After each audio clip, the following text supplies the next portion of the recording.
World News Today, brought to you by the Admiral Corporation, makers of Admiral Radio, America's smart set. By shortwave broadcast direct from important overseas stations, as well as leading news centers of our own country, CBS correspondents are waiting to bring you a complete report from the world's political and battlefronts. But first, here's Doug Edwards. American daylight raiders were back in action over the coast of France today, this time without escorting fighter planes. Last night's RAF target was Hamburg and other points in western Germany. CBS has heard the British radio report today that Russian troops have reached the Buk River southwest of Uman.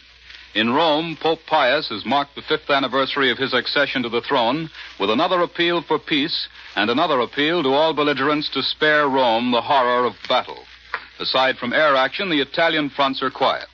But now for news direct from that battle zone and an interview with one of our fighting men from Montana, Admiral Radio takes you to CBS Naples. John Daly reporting. Bad visibility and a cold, driving rain today restricted both land and air operations on the Italian battlefronts. There was a pause in the aerial offensive against German land transport, which has taken our bombers over Rome and several major railway cities in the last few days. A high point in the offensive was yesterday's attack, the first of the Italian campaign, against the vital railroad yards in the ancient city of Florence. Through these yards, a great percentage of the traffic from Central Europe and the Balkans clears into southern Italy. For weeks, our Air Force has been pounding at the railway cities around Florence in the desperate hope that by knocking them out, we could avoid a direct attack on Florence, a storehouse for much of the cultural and artistic heritage of European civilization. But that didn't work, and faced with the military necessity of bombing Florence, the Air Force turned to the sharpshooting B-26 Marauders. Lieutenant Jack A. Larkin of Great Falls, Montana, piloted a Marauder in yesterday's attack, an attack so successful that it brought immediate commendation from Major General John K. Cannon, commanding the Tactical Air Force. Jack, how do you get ready for these precision attacks? It begins very early in the morning, unfortunately. The lead pilots and bombardiers were called in at 6 o'clock yesterday morning and went over maps and photographs of Florence with the intelligence officers until they could almost throw away the maps of the city and find the targets from memory. At 6:45, all crews, including the lead pilots and lead bombardiers, were briefed. The intelligence officer took over, and he went back to the Middle Ages and worked right up to the present date, telling us the history and importance of all the churches and museums and palaces in Florence. After that, he blew up some photographs of the city on a 3-by-4-foot screen and spotted the location of everything which he said was not to be hit under any circumstances. The rest of the briefing was pretty normal, except that it lasted twice as long as usual. Finally, we were giving target maps, and on the back of them were photographs with the churches, museums, and palaces and so forth in green and yellow. And the last thing the briefing officer said was, if you think you're going to have trouble with overcast, and if you're not absolutely sure of accuracy, don't bomb. Did everything go smoothly? Yes and no. The weather started closing in just as we took off. All the way up to the target, it was bad, and I was quite sure we wouldn't do any bombing that day. But when we got to within 15 miles of the target, everything broke like magic, and there was Florence, CAVU. And what is CAVU? That means ceiling and visibility unlimited. The bombing conditions were almost perfect, and we went into the bomb run, which was approximately 4 times as long as usual, for greater accuracy. Did you see your bombs fall? No, I didn't. I was too busy holding an exact course, but I know that the bombing was 100% accurate and 95% destructive, and that not one bomb hit closer than a quarter of a mile from any church, museum, or palace. That's precision bombing, John. It is that, Jack. As General Cannon said, you've done it again. Now back to CBS in New York. More news in just a moment, but first, here's Warren Sweeney with a word from Admiral Radio. Calling Car 27, return to headquarters. Car 27, return to headquarters.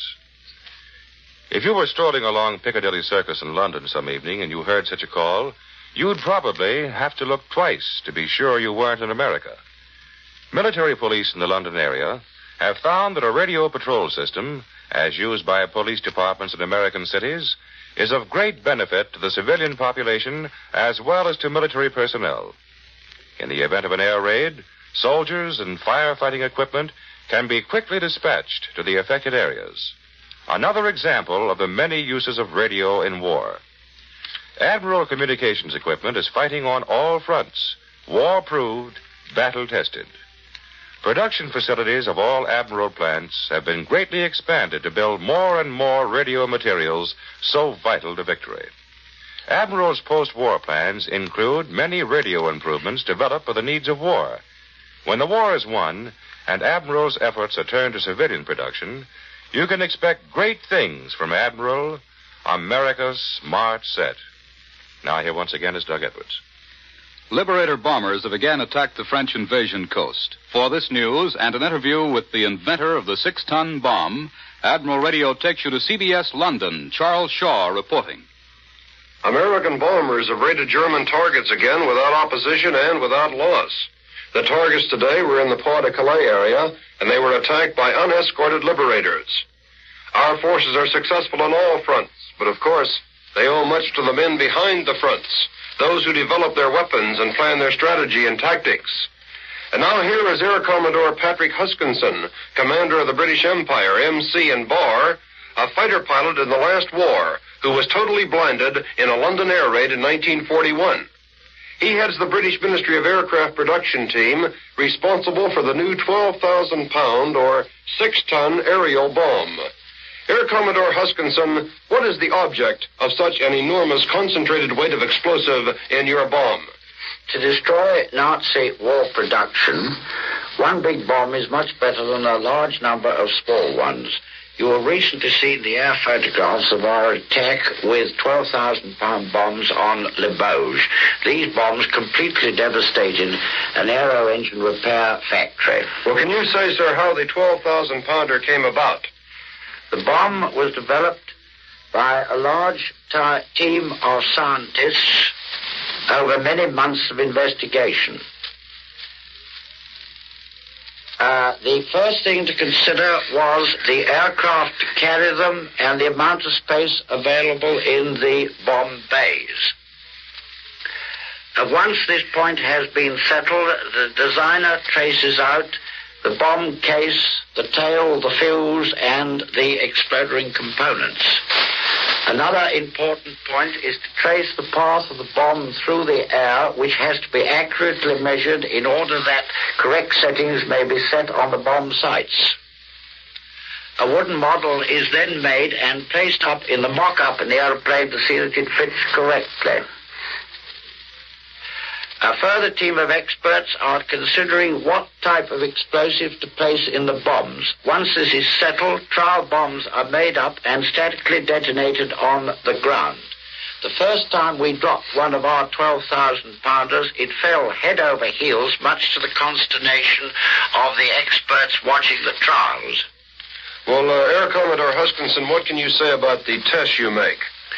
Bombs are placed on their nose on the ground and surrounded with a large number of scientifically recording instruments, which give blast pressure over distance. People who carry out these trials are at least half a mile away from the bomb when it detonates, and they are covered in concrete dugouts for protection. The bomb is then electrically fired and the blast measurements are taken. The first time we detonated one of our large bombs, the noise caused a big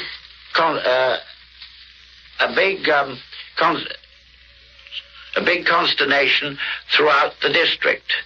Finally, bombs are taken up in aircraft, live, and dropped to test their true path through the air. Well, thank you very much, Air Commodore Huskinson. I don't suppose you'd like to tell us about any new ideas you have? No, thank you. At present, I should like to say one thing. You cannot judge the efficiency of our large bombs by their weight and size alone. It's the explosive in them that matters. Research continues. I return you now to New York. And now for a summary of the heavy fighting in Russia's southern Ukraine, here is Columbia's military analyst, Major George Fielding Elliott. The crucial area of the fighting in South Russia is the front between the rail junctions of Tarnopol and Proskharov. Of these two German strongholds, both of which are being desperately defended, Proskharov is for the moment the more important. While the Germans hold it, they still have a direct supply route open between Germany and their armies on the Bug and the lower Dnieper. If they lose Proskurov, those armies become dependent on the Romanian railway system. That is, on roundabout routes of uncertain capacity and efficiency, passing through an area of uncertain political stability. But there is something more to be said about this front between Tarnopol and Proskurov. If the Russians achieve a complete breakthrough in force, the way will be open for them to cross the upper Bug and to turn southeastward into the corridor between the Bug and the Dniester, in one of the great classic enveloping movements which the Russian High Command has so often sought to execute, with greater or less success.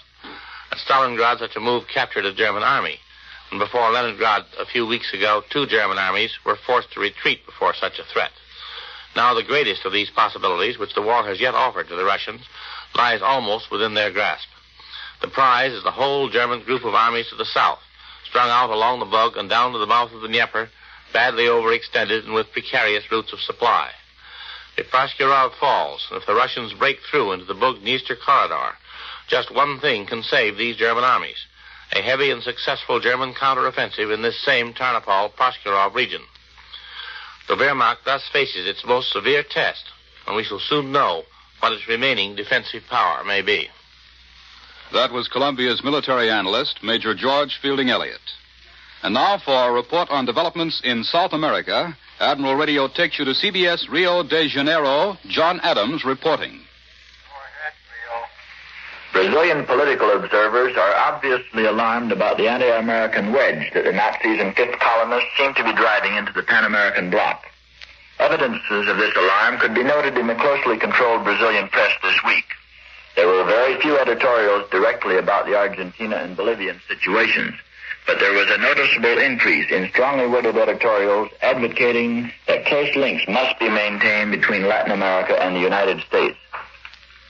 These followed a closed-door session that Foreign Minister Oswaldo Aranha had with all Rio publishers earlier in the week. Today, Assis Chateaubriand, one of the largest newspaper chain owners in Latin America and a recognized authority on inter-American politics, pointed to a new threat to Pan-American unity: the growing activity of Fifth Columnists in Uruguay. In his column in O Jornal, Chateaubriand reported a conversation with 2 leaders of the nationalistic Herrerista party, and quoted one as saying, "We are anti-Yankee. We don't want to know about the United States. Our party is in the field to return Uruguay to the position of a neutral country, such as she was before Pearl Harbor." And another Herrerista stated, "Our campaign against Uruguay's foreign policy is conducted in unity of views with the government of Buenos Aires. The Argentine military group, from our point of view, represents the adequate conduct for America in the world conflict." Since similar movements are active in Paraguay, Bolivia, and Chile, there is reason for America and Brazilian diplomatic officials to be alarmed. Meanwhile, on the Brazilian domestic front, the people are tussling with the worst food shortage in years, and price inflation is making it tough going for the little man. Transport difficulties are given as the principal reason for the current shortages, but explanations do not fill empty stomachs, and there is growing discontent. The Fifth Column is again active and doing its best to place part of the blame on the United States. But the people on the whole scoff at such talk, for they are traditionally pro-American and pro-democratic. This is John Adams in Rio, returning you to CBS and Admiral Radio in New York. The Germans continue to boast how well prepared they are for the invasion. For a summary of reports from inside Axis Europe, Admiral Radio takes you now to CBS Madrid. Glenn Stadler reporting. The story of how Nazi propaganda minister Goebbels left the hotel party just a few minutes before a bomb hit, killing all his guests, was told to me today by a neutral traveler from Berlin. It was the night of February 15th. Goebbels was entertaining a group of high government officials, including army generals. They were having coffee in the salon of the Hotel Bristol on Unter den Linden. About 9 p.m., the siren sounded. Goebbels said a hurried Auf Wiedersehen, rushed to his automobile, and sped away. Already the anti-aircraft guns on the outskirts were booming at the first of the RAF bombers, which were carrying 2,500 tons of bombs to unload in the very heart of Hitler's Third Reich. A blockbuster fell directly into the room where the propaganda minister's abandoned guests were gathered. The hotel literally was blown sky high. Only 4 persons, the chief cook, the porter, and 2 men standing in a doorway, escaped. Goebbels, in the meantime, had safely tucked himself away in a bomb-proof shelter elsewhere. 9 days later, more than 1,000 bodies had been recovered, and all the wreckage had not yet been cleared. The Bristol had followed the Adlon, Kaiserhof, and Eden hotels as a pile of debris. The Reich capital, according to the traveler, was about 70% destroyed as of March 1st. But the people argued over whether or not it was 75 or even 80% gone. He estimates there are less than 500,000 Berliners remaining, but there are about 1.5 million foreigners, mostly enforced laborers and prisoners of war, living in barracks among the ruins. He referred to the Wittenbergplatz, where Der Fuhrer's half-brother, also A. Hitler, owned a restaurant, was nothing but a memory. He also said that American daylight raids were amazing in their precision. They didn't bother about the center of the city, but concentrated on outlying industrial districts, which were still operating. This is Glenn Stadler in Madrid, returning you to Admiral Radio in New York. And now for news from the Central Pacific, Admiral Radio takes you to CBS Pearl Harbor. Webley Edwards reporting.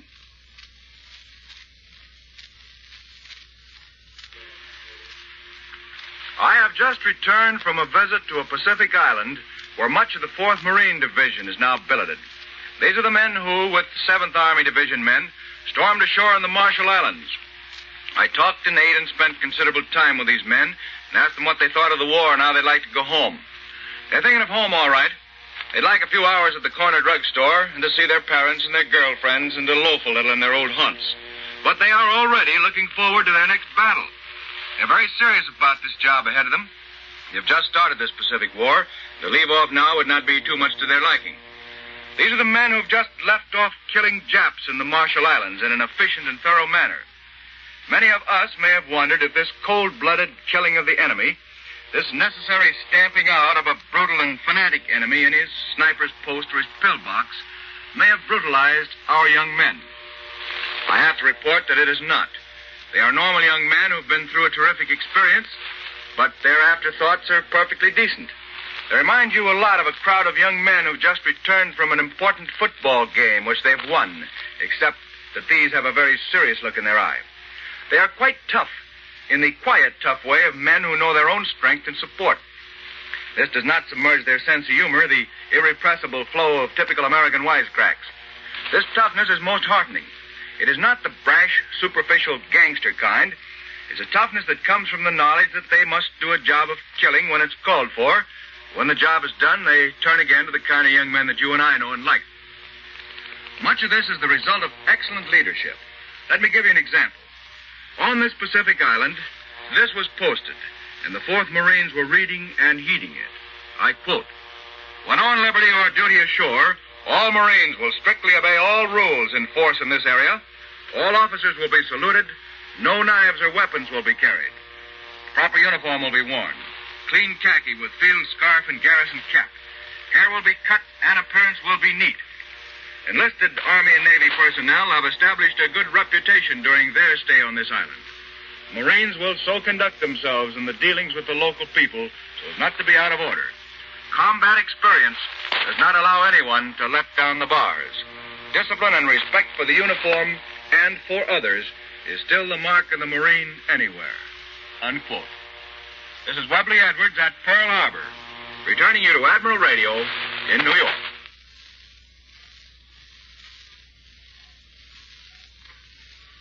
And now for the news at home and an interview with the commander of a Navy patrol squadron in the South Atlantic. Admiral Radio takes you to CBS Washington. Don Pryor reporting. The Irish question is still the most explosive subject in Washington today, but there have been no new developments.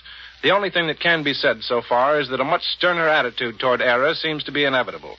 Debate on extension of the Price Control Act will get underway next Wednesday at a hearing called by the Senate Banking Committee, and moves probably will be made both to fix a ceiling on wages and to lift the subsidy control over prices. And in the process, legislators expect to make a thoroughgoing checkup of the whole stabilization machinery. You haven't heard very much about it, but there's been a bitter war going on in the South Atlantic, a war against submarines and blockade runners and against the devious activities of Axis agents. The front line in that battle zone is in the air, with the officers and crews of Navy Liberators, Mariners, Catalinas, and Venturas that scour the ocean to find and kill the enemy. To tell you about it, Admiral Radio brings you the commander of the most deadly patrol squadron in that area, just back in this country after 2 years of service over the South Atlantic. He is Lieutenant Commander Renfro Turner, Jr. of Memphis, Tennessee. That's quite a build-up, Don. Actually, we've just been doing a routine job. We've been pretty successful, but I want to make it plain that no one person deserves any more credit than anyone else. Oh, sure. No, I'm very serious about it. That's the kind of job it is. The most important part of it is just plain looking. You can't sink a submarine until you see it, and you can't see one without looking hard and long. And every member of the crew shares the lookout job. Well, can you tell us the story of one of your actual attacks, Commander? Well, one of the most exciting ones came during a training flight. We were out in the Liberator flying around 8,700 feet. We came out of the top of a cloud when Ensign Rohr, the navigator in the bow, sighted the submarine on the surface. You were flying the ship? Yes. We ducked back into the cloud so he wouldn't see us and went down to about 4,000 feet.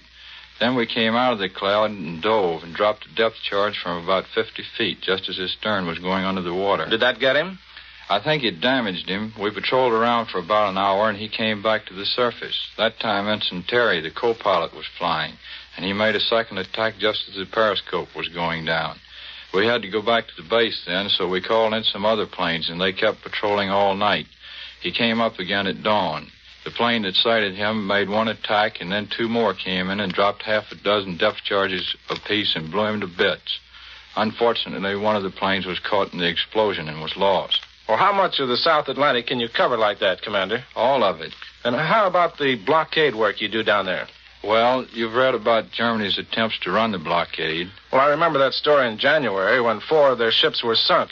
Were you involved in that one? Yes, all of us were.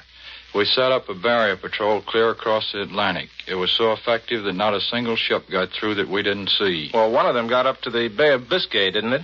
Yes, I'm sorry to say he did.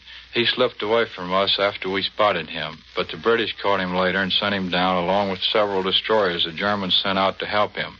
But the other 3 were scuttled in the South Atlantic when our surface ships closed in on them. Well, the South Atlantic apparently is pretty well under control, under the overall command of Vice Admiral Jonas Ingram. And now Commander Turner is going to get a well-earned period of service here at home where he can watch his 1.5-year-old daughter grow up. I return you now to Admiral Radio in New York. Once again, here is Warren Sweeney with a word from Admiral Radio. Thank you, Mr. Edwards. Even the war has not lessened America's appreciation of good music. And the proud owners of Admiral Radio phonograph combinations with automatic record changers have more opportunity to indulge this appreciation. Whether the recording be the latest popular interpretation of Mairzy Dotes or a Brahms concerto, the round fullness of tone and the flawless reproduction, when played on an Admiral, afford the utmost in music enjoyment.